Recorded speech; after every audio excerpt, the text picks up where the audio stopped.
Some people would tell you can do it all. I don't believe that. I think there has to be sacrifice. How I measure success is happiness. Leadership just happened to me. If somebody could have told me early in my career anything, it would be... I never set out to run a business. All I wanted to do was make films and television programmes. But a decade and a half later, I find myself leading a team, growing a company, and still asking myself, how on earth did I get here? That's why I created this podcast, for people like me who've had to push through doubts, insecurities, and barriers to build something great. Each episode, I'll sit down with founders and business leaders to talk openly about the mistakes, the wins, the imposter syndrome, and all the lessons we wish we'd known sooner. If you're trying to scale, grow a team, or simply feel less alone on the journey, this is your space for honest, unfiltered conversations about what it really takes to run a business. This is The Reluctant CEO.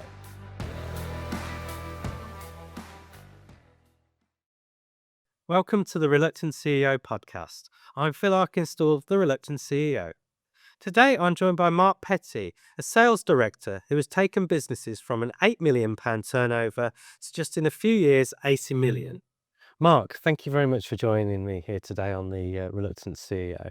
So, could you start off, just tell us your pathway within your career, like how it developed, where did you start from? Yeah, of course. So I started out doing sales graduate. So sales graduate in selling stationery, really. Did really, really well. Went into IT sales, just around the corner in Lichfield. It just developed from there. So I went through the sales path. So junior account manager, senior account manager. And leadership really just happened to me. So we lost our manager, and unbeknownst to me, one of my teammates approached the MD and said, "Mark's got the respect of the team, he's got the knowledge, why don't you give Mark the job?" So they approached me and said, "Look, would you like to be the manager of the team?" And I said, "Well, yeah, I'd love to." So I didn't get any training, but I was straight into the job, into that leadership position for the first time. That was 2006. And I've just gone on from there. So into directorship, into the board of directors in 2011. I was the youngest director on the board of this business, next year one at the time. And then went obviously to join Dimension Data, which was a much bigger business, and was the managed services and ITO director there. And they got the opportunity to invest and become part of Little Fish, where I was the chief growth officer. Fantastic. So, winding it back to that sort of graduate role, where did sales come from? Why was that your focus? It wasn't really. So I started out being a teacher. So, and I was applying for jobs that were just too low paid. I was earning a significant amount of student debt. So I decided to come out of teaching, and my brother-in-law was in IT sales. He said, "I think you'd be brilliant for sales. You've got the personality, you've got the drive, you want to earn good money, give it a go." And that's when I got into the sales avenue, and found a graduate role with a stationery company called Lyrico at the time, or Office International, big French business. So going from teaching to sales, was it purely financially motivated, or was there more to it in your own personality type? You thought there was, an area of your personality that you could sort of advance on there, perhaps you couldn't in teaching? How did that happen? No, I'll be really honest, and it was financial. Teaching's tough, and obviously my wife's a teacher, lots of our friends are teachers. Teachers are a really tough job, and I think over the decades, it just got tougher and tougher. So for me at the time, it was financially motivated. But I knew the skills that I'd learned in teaching, in particularly communication, could work really well with a sales career, because obviously it's all about communication.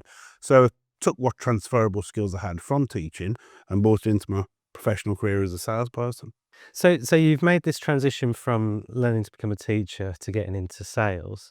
Did it ever cross your mind that within that sales role, leadership would be part of it and managing teams? I don't think it did, to be honest. Leadership didn't really cross my mind at that point. I hadn't thought about it. I certainly didn't have a plan. I don't think we plan as well in our teens and into our early 20s as we do as we go through the decades of our life. So It was really for me financial. I wanted to, I've come from a counter estate, relatively impoverished background. I wanted to be as successful as possible, and that meant you need to earn as much money as possible. And I knew in sales, because I've got friends who were in sales and family who were in sales, that you could do that. So that was the driving force behind getting to a sales career. And then, as I say, leadership just happened to me. Somebody volunteered me up. The leadership team in the business saw that I had the right credentials, and gave me the opportunity. So as you developed into the various sort of sales roles you've had over the year, did you always feel equipped to like cope with the positions that you were in, or was there very much a like seat of the pants, almost making it up as you're going along sort of thing?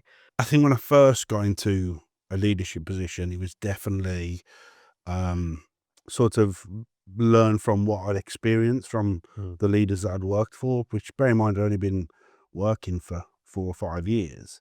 So I didn't have any formal training. I went with my gut on how I believed people should be managed from what I'd learned from other leaders I'd been working underneath. And then I very quickly, through my boss at the time, became a very avid reader. So I learned a lot. So lots of pure self-development on leadership, and that really stood me in great stead. And I've continued to learn, whether that's, going on courses or online learning or reading further still, different types of learning and approaches. Then obviously over the last couple of decades, we then went into audible and audio learning, and then now obviously we're doing things like this podcast. So there's an abundance of information now, a lot less then, but I did it all self-development really. Yeah. That's where the benefits of being a teacher beforehand, Right. because it's learning's a process, right? So it was relatively straightforward. Take all the great knowledge, process, ways of working from other leaders that were around me, adapting it to fit my style, and then that just evolves over time in leadership roles. So yeah, I think that's how I went about it. In terms of the teaching piece, like, Yeah.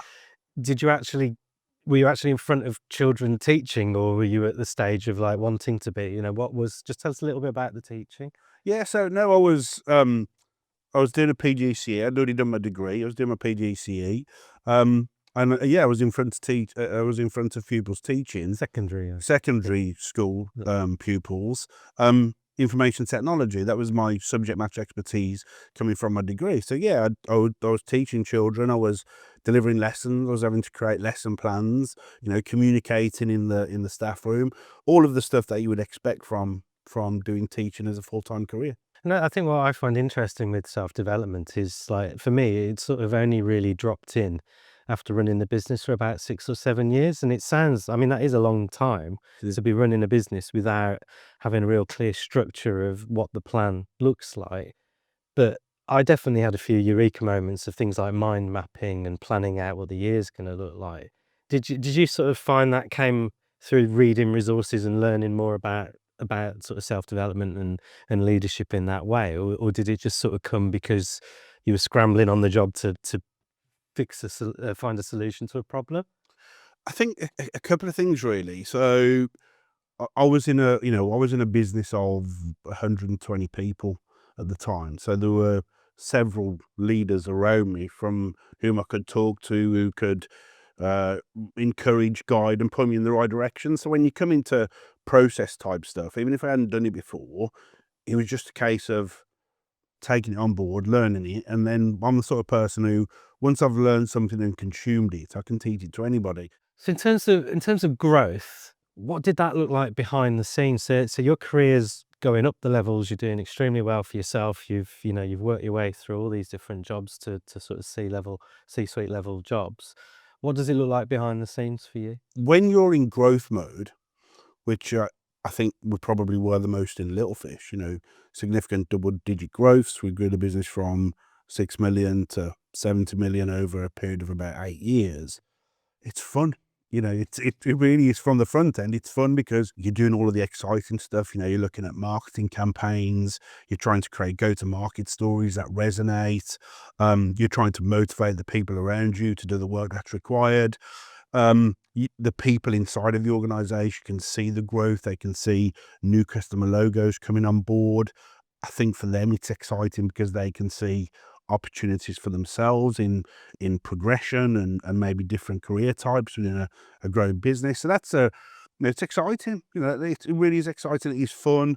When your revenue's growing, your profit's growing, you can do more for your people. You can do more socials. You can put more things on for them. Make it a better place to work. Which that's something that we really, we prided ourselves on at Little Fish, and I know the team continue that today. So I think it's fun. It's exciting. It's fast paced. I like fast paced.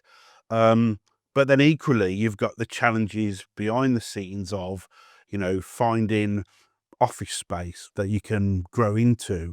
And we were in an old mill in Nottingham on the first floor, and trying to expand in that building was very difficult. So we had to find other premises, look for locations in other cities, find the people. When you're growing rapidly, we went from 80 people to 700 people. You're adding, in some years, we're adding 150 people into the Little Fish community, and that's a real challenge because you've got to find the right people that suits the culture and the personality of the business. So on the one hand, it is exciting, it is fun, but also it's real hard work because you've got to find the people, induct the people, get them to deliver the services, and that can be really challenging. But all of that said, because you are growing, because you are adding more success to the business, that's allowed us to deliver what we've delivered for, the people that we did, and also the shareholders in terms of value. And does that momentum that you have over that time, when you're in it and you live in it, do you feel it as much? Like, are you sort of aware of the journey you're on, or you're just literally treading, cycling as fast as I can to keep moving? I mean, how did that feel like from a sort of family and your own sort of life point of view? How does it feel when you're pedaling that hard to go from, what was it, 6 million you said, Yeah. to 80 million? Like, how does that feel? So in answer to your first part of the question, you certainly don't.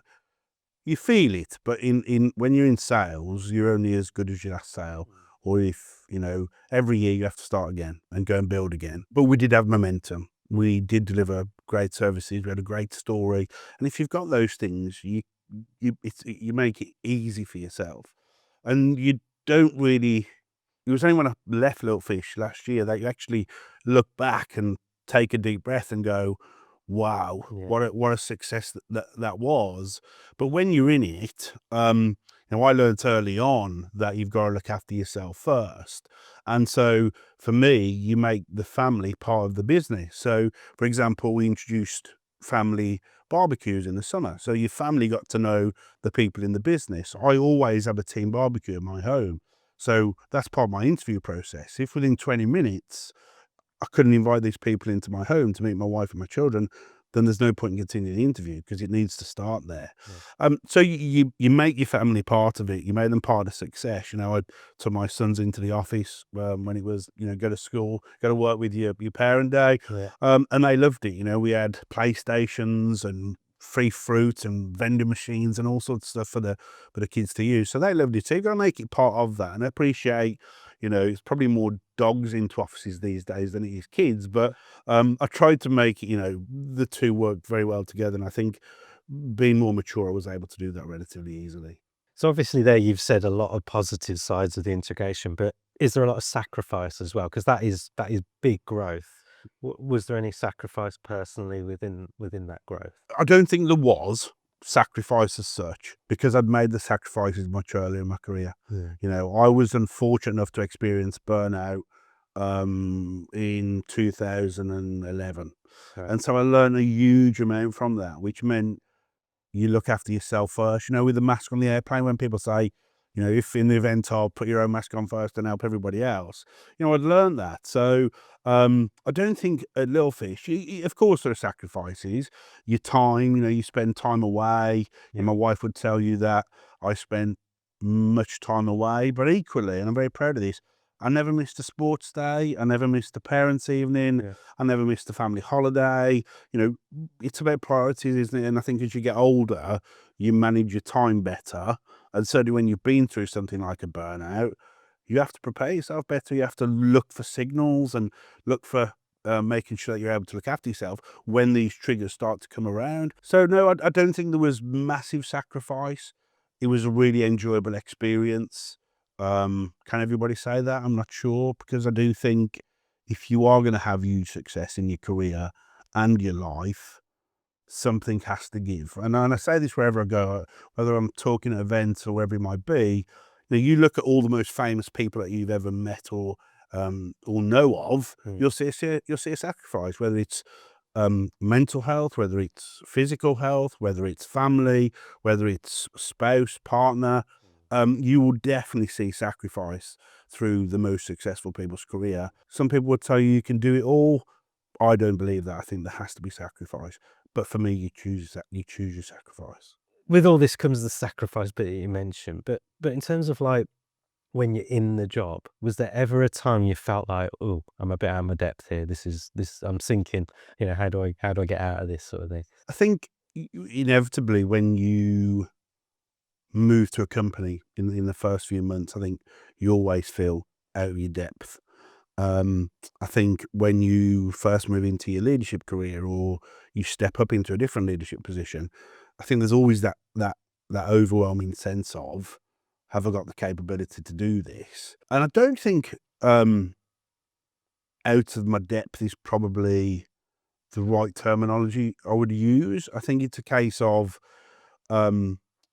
another opportunity to step up. Yeah. So see it as the positive rather than the negative. I think the only time I've really truly felt out of my depth is, within a few months of joining Littlefish, I had to go and speak at a public sector conference, and I've never really worked public sector until this point.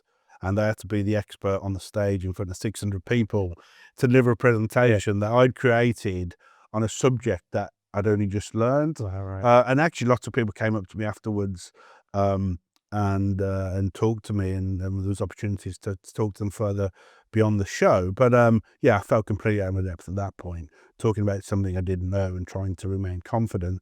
I guess in sales, you are an actor to a certain extent, and you've heard the phrase "fake it till you make it," I'm sure many, many times. And I guess when you are out of your depth and you can fake it till you make it, then you can do that. But if you're out of depth to the point of it's becoming problematic, you've got to have the right people to be able to go and ask help of. And I think one of the biggest pieces of advice I could give anybody is ask for help. Don't try and stalwart it through. Yeah. People, by the very nature, want to help, especially up and coming people, junior people climbing the ranks, people going into the first senior roles. Just ask for help. I mean, that's great advice, because I think that's the thing I've felt running art media for all these years, is that you do get a certain type of personality that they're almost a little bit intimidated to ask for help, but it's just that little bit of advice.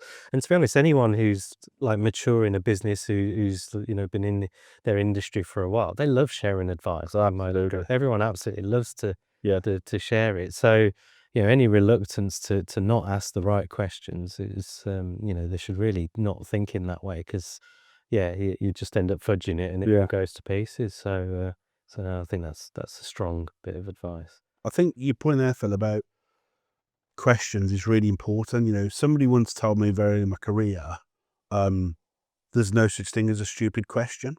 And so to ask the stupid question, because the chances are there are people in the room who also have the same question, but are too afraid to ask it.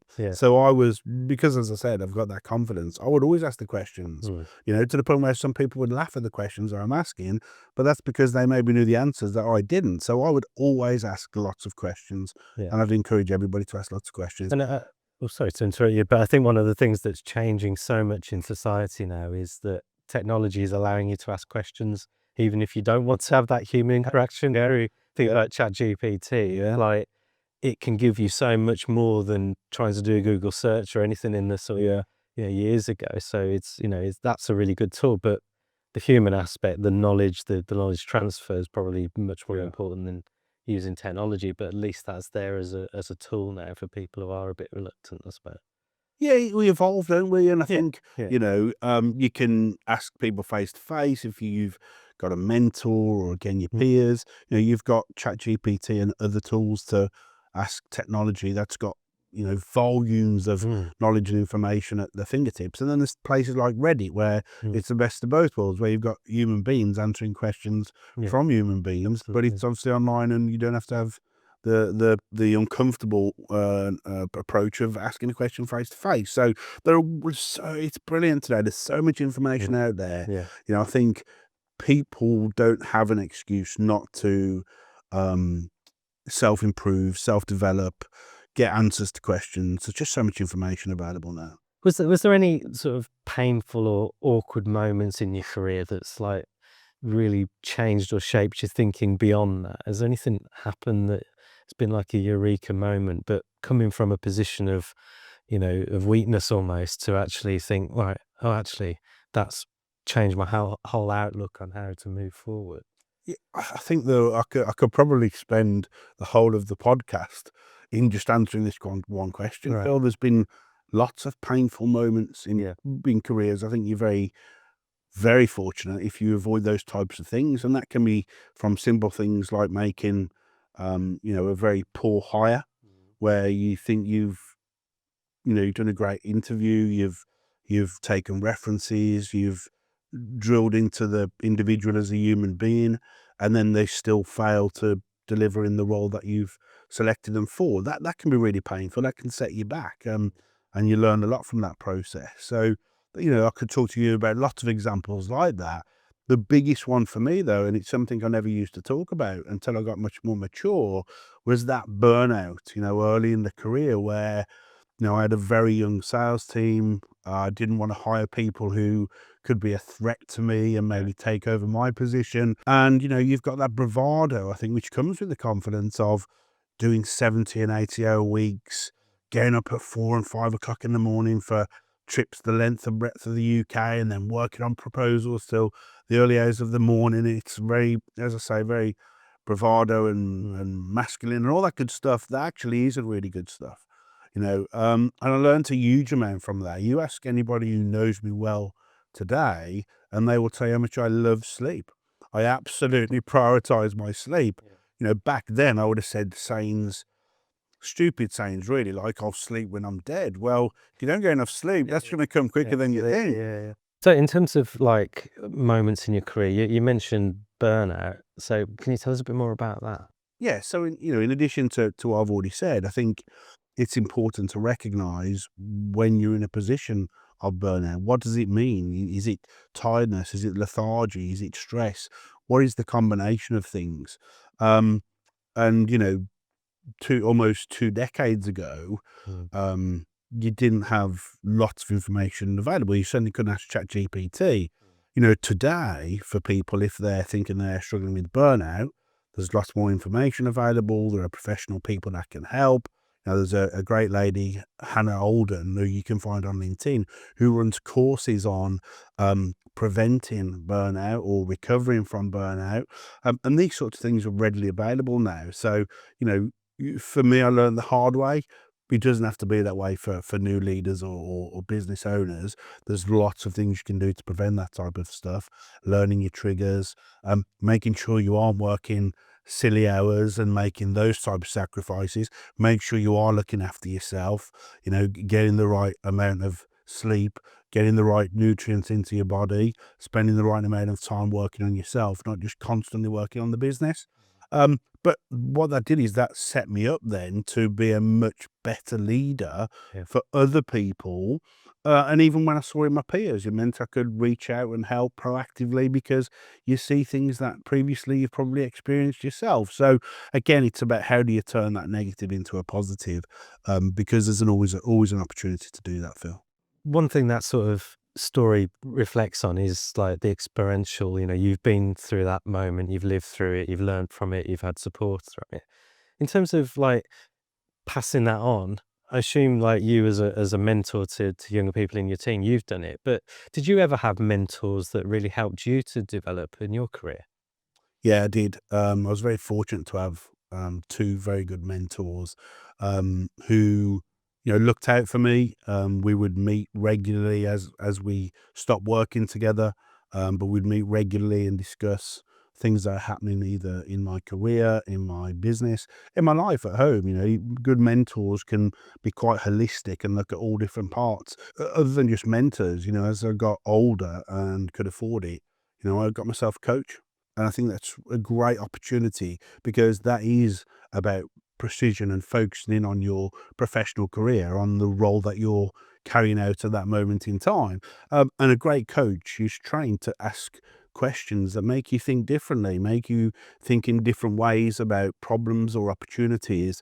And that really helped me to look at my role and what I was doing from a different perspective. So, as well as mentoring, I think you can look at coaching, um, but then also confidence, confidants. So, people in the industry who've maybe been where you've been before, they've sat and traveled the journey that you're traveling. I would reach out to two or three of those and keep in touch regularly to discuss whatever's going on in my life and what they'd experienced and if there was anything they could help me with. And I think it's those three things combined that can really help. Yeah, I think that's really powerful as well. And I think I don't know if it happens like just organically, but you do seem to pick up these people. One who's a confidant, one who's a coach, one who's a mentor, Yeah. one who's literally done it all and seen it all before. It's definitely something I've sort of experienced in different sectors, and I suppose that leads to the role that you helped us with, which is like a non-exec that gives you that sort of accountability, that extra knowledge, and I think that's really important to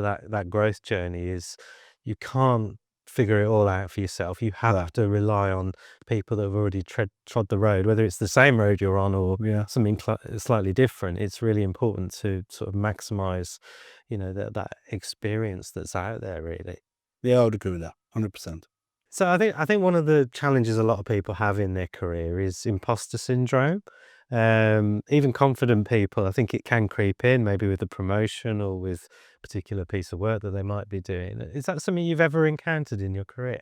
Yeah, 100%. And still until very recently, I probably imposter syndrome, I think just all of my career, really, you sort of pinch yourself that you in the position that you're in and you've been given the opportunity and you're achieving the success that you've achieved. And you often ask yourself, how have I done this? How am I here doing this, meeting with these people, these companies, delivering these numbers? And it was probably only into my early 40s where you actually start to sort of say, well, you recognize and you probably truly realize, and you soak it up that the reason you are where you are and the reason why people want you to be doing it for them and the success that you've achieved is because actually you're very good at Yeah. doing what you've chosen to be your profession. And that realization gives you, I think it's more comfort than increased confidence. It's more comfort that a bit like, working with yourself, Phil. I'm working with a software development business. I'm working with an infrastructure and an AI business, not businesses that I've previously worked in, in terms of the types of products and services that they're offering. But you feel more confident because you realize actually the bit that you are good at, understanding go to market, understanding taking messages and marketing to the world, building high performing teams, creating growth opportunities, delivering presentations and sales enablement training, and all of those good things. You realize that actually, no, I am very capable. I am very competent. That's why I've had the success. And then the imposter syndrome starts to fade away, or at least it did for me.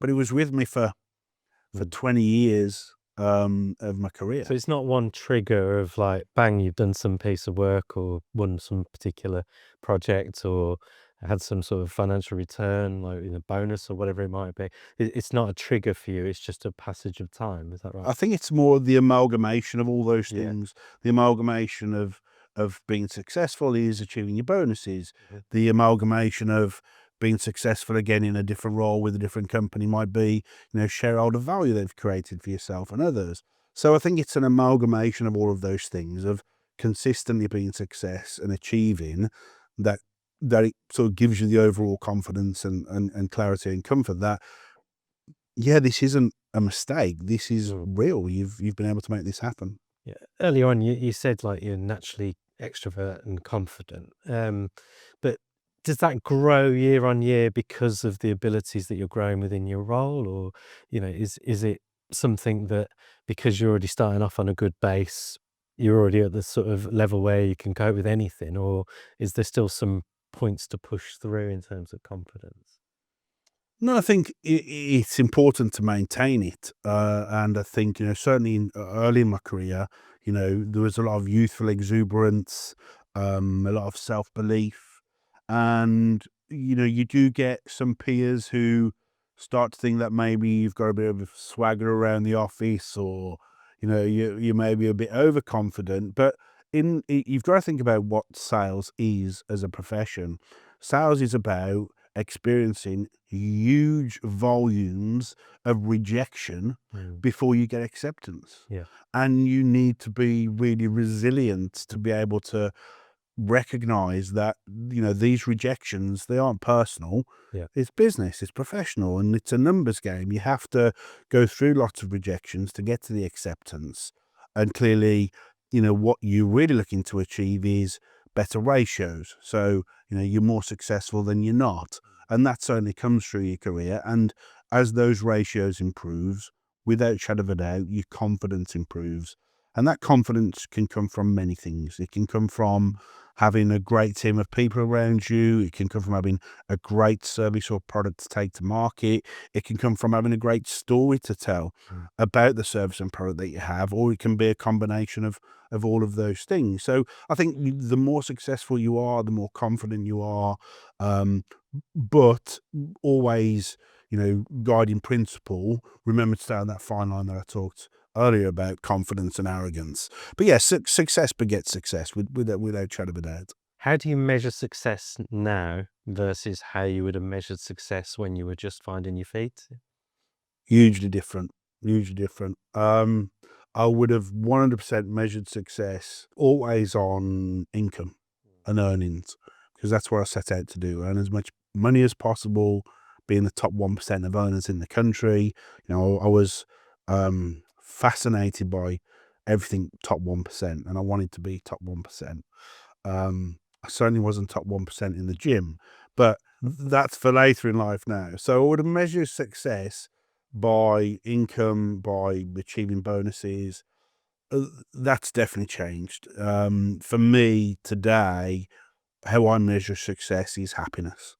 And that's for me, my wife, my children, my wider family, my friends. If I'm happy, I create that as a success. And I mean that in both personal and professional life. So, from a personal life, happiness is clearly important to all of us, and well-being that comes along with that. In the professional life, I'm fortunate now that I have the choice to choose what I want to do and who I want to work with. I think a little earlier in your career, you don't have those options available to you, and as a result, you probably end up spending time with people who might not make you happy. Might be the opposite. They might frustrate you somewhat. So now it's about making sure that whatever I'm doing professionally, I'm really enjoying the opportunity that I'm working on. I'm really enjoying working with the people that I'm working with. It's making me happy. And as a result of that happiness, you can, in my opinion, you can be even more successful.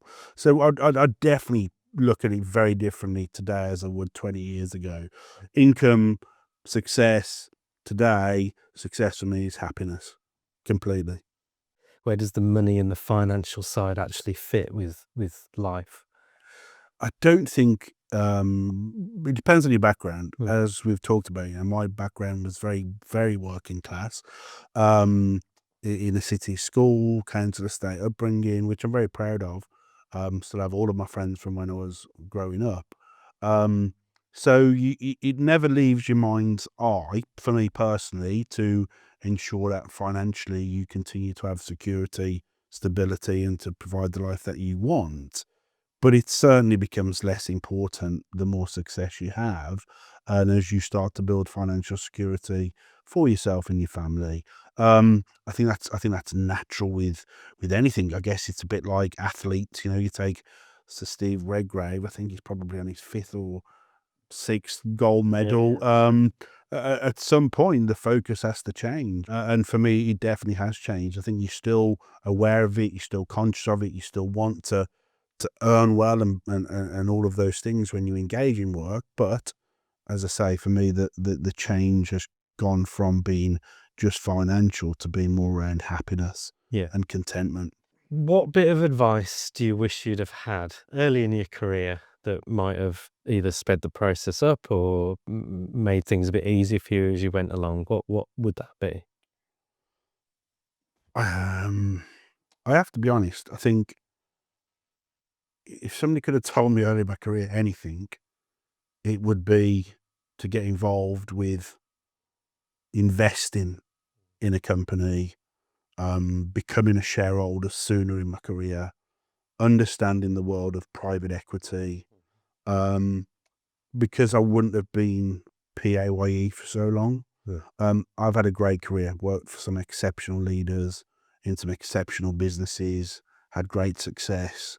But I only really got involved with the private equity world and being an investor in a business rather than being an employee around 2017. And I'd already been working for 18 years at that point.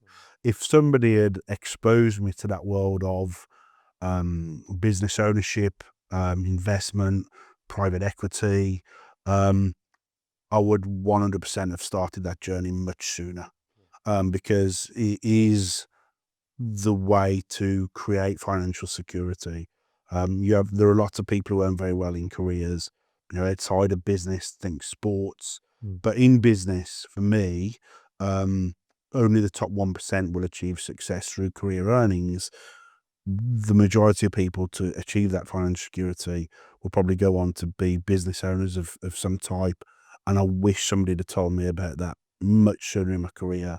And I have encouraged many of the people that work around me, and friends and family to seek equity when going for certain job types and job roles, because it's a great opportunity. I wish I'd knew that much sooner. I hear that a lot of people who have been successful in their career. It's something that perhaps when you're starting out and you're learning your trade, whether it's sales or in my case video editing, it's not really a conversation that anyone has with you. And I suppose a question within that would be, should there be more support for youngsters coming out of school? So it's not all just employee pay as you earn.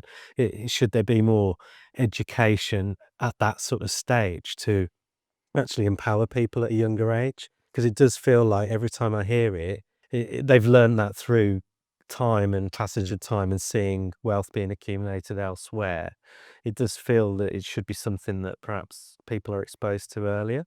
Yeah, I mean, yeah, 100%. So, having come from a teaching background, being in business, I think we could do a whole series of Really, podcasts yeah, on the education system, but we should absolutely talk about entrepreneurship, yeah. because entrepreneurship drives growth in this Yeah. country. It drives jobs. It drives opportunity for people. It creates income. It creates tax revenues for the government to be able to improve the life of citizens. It's one big circle. So I think we should do more to create an environment for learning about entrepreneurship and business in general. I think business studies in schools to a certain degree helps.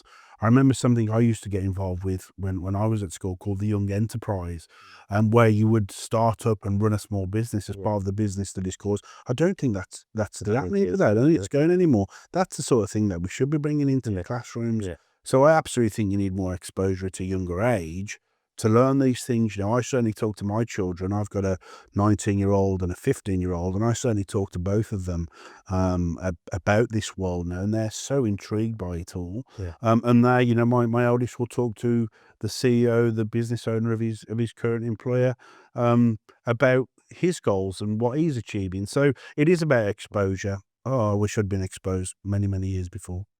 So, what would your advice be to a youngster just wanting to get into the corporate world or into whatever facet it might be, whether it's a small business or working for a corporate? What would be that sort of initial advice you would pass on to them? So I would say try to understand your strengths, even at a young age. You can buy a great book called Strengths Finder. It's about £15 off Amazon. There's a little lottery type ticket at the back that you scratch off. You do a test and exercise on there, and it sort of it tells you what your natural strengths are. So I think try to understand what your natural strengths are. If you can, the things that interest you in general life.